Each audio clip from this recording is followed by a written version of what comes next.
रहमतुल्लाहि व बरकातुहू। मैं शहजाद पल्ली जिला मुजफ्फरनगर।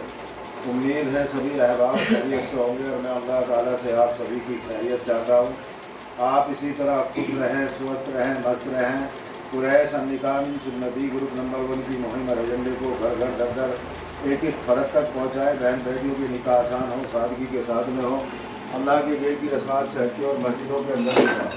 देखिए साथी और दोस्तों, कुरैश अन्निकाम सुन्नती ग्रुप नंबर 1 ये किसी एक बिरादरी का नहीं, उम्मत मुस्लिमा का है, हमारे प्यारे मुल्क हिंदुस्तान का। इसकी मुहिम और एजेंडा ये है, दहेज जैसी लानत, दिखावे से बचे, जिसके बारे में बताया कि दहेज एक लानत है। दहेज का इस्लाम के अंदर न तो कोई तशम्मुल है न जिक्र है। दहेज जैसी लानत को इस्लाम के अंदर जुर्म समझा जाता है और दहेज जैसी लानत को हमारे प्यारे मुल्क हिंदुस्तान के संविधान के अंदर जुर्म समझा जाता है। दहेज जैसी लानत को हमारे प्यारे मुल्क हिंदुस्तान के कानून के अंदर जुर्म समझा जाता है। इस जुर्म को कुछ लोग अना और बड़ाई और फ़ख्र के साथ में कर रहे हैं। इस वजह से बच्चियों की उम्रें निकल रही हैं। बहुत सी गरीब बच्चे अपने घरों में बैठी हुई हैं, जिनकी तरफ कोई शफ़क़त का हाथ नहीं बढ़ता, उनकी तरफ पैगामात नहीं आते और सवाल भी नहीं जाते।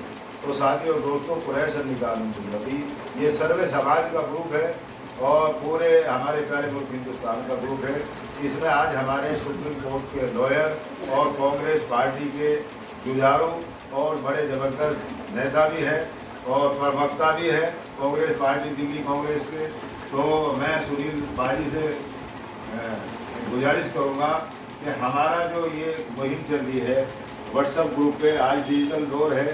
आज जो सर्वे समाज के अंदर बच्चियां परेशान हैं, दहेज जैसे लोग मांग मुतालबे कर रहे हैं, उन वजह से बच्चियां घरों में बैठी रहती हैं और उनकी उम्रें निकलती हैं और निकल रही हैं और बच्चे खुदकुशी भी कर रही है और माँ बाप भी खुदकुशी कर रहे हैं इन वजह से। और मैं ये भी बता देना चाहता हूँ अपने सुप्रीम कोर्ट के जो हमारे लॉयर हैं सुनील भाई, जो हमारे कॉन्स्टिट्यूंसी के उम्मीदवार भी हैं, ऊपर वाला इन्हें कामयाबी दे।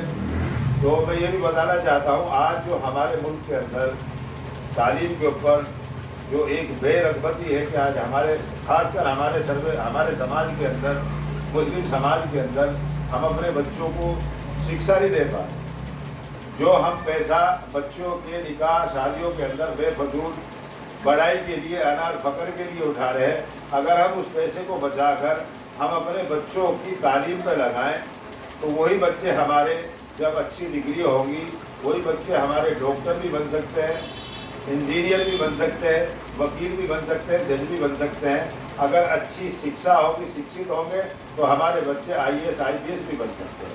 तो तालीम पे मैं गुजारिश करूँगा सुनील जी से कि तालीम के ऊपर और दहेज जैसी लानत जो आज हमारे समाज में एक बुराई का काम फैलाने का काम कर रही है, इसके बारे में आप कुछ कहें। नमस्कार साथियों, आदाब, सत श्री अकाल। सबसे पहले तो मैं शहजाद भाई को मुबारकबाद दूंगा, बहुत बहुत बधाई दूंगा जो आप इतना नेक काम कर रहे हैं और समाज में जो जागरूकता फैला रहे हैं उसके लिए आपको साधुवाद है, आपको बहुत बहुत धन्यवाद।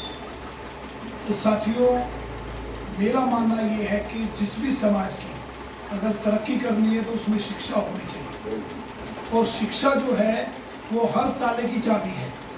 अगर शिक्षित व्यक्ति होगा तो उसमें कट्टरवाद नहीं आएगा। शिक्षित व्यक्ति होगा तो वो सभी धर्मों को, सर्व समाज को साथ लेके चलेगा।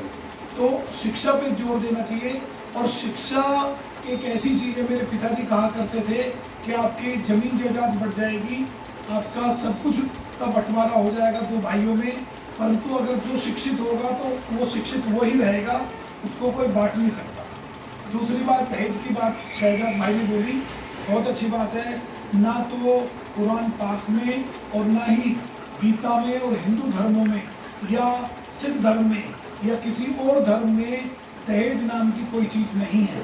ये जो धर्म जो दहेज बनाया है ये हमारे धार्मिक लोगों ने नहीं बनाया, जबकि समाज के कुछ ऐसे दिखावा परस्त जो लोग हैं उन्होंने बनाया। और इस दहेज की वजह से ये गैर कानूनी है।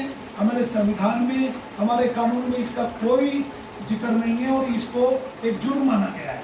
तो इस दहेज के कारण हमारी बहुत सारी बेटियां आज बर्बाद हो गई हैं, बड़े बड़े घर बर्बाद हो गए हैं और मात्र दिखावे के लिए। तो मैं सभी लोगों से, सभी से गुजारिश करूंगा कि अपने को बच्चों को पढ़ाएं, और चाहे आपको एक वक्त का खाना खाना पड़े, अपना पेट काट कर, अपने पैसे बचाकर आप अपने बच्चों को पढ़ाएं। और खासकर जो हमारी बेटियां हैं, चाहे वो किसी भी धर्म की, किसी भी समाज की है, बेटियों को जरूर पढ़ाएं, क्योंकि जब बेटी पढ़ती है तो दो घर पढ़ते हैं। एक तो अपने मम्मी पापा के यहाँ जो बेटी रहेगी पढ़ेगी, तो अपने भाई बहनों को पढ़ाएगी, और जब वो शादी होके जाएगी तो दूसरे घर जाएगी तो वहाँ भी अपने बच्चों को शिक्षा देगी। तो तालीम जो है ये जो बहुत अच्छी चीज़ है, और इसी को आगे बढ़ाएं। और हम इस मुहिम में शहजाद भाई आपके साथ हैं, जब भी हमारी जरूरत पड़ेगी, हमारे जो वकील भाई हैं दिल्ली के, वो आपके साथ रहेंगे। जय हिंद, जय भारत।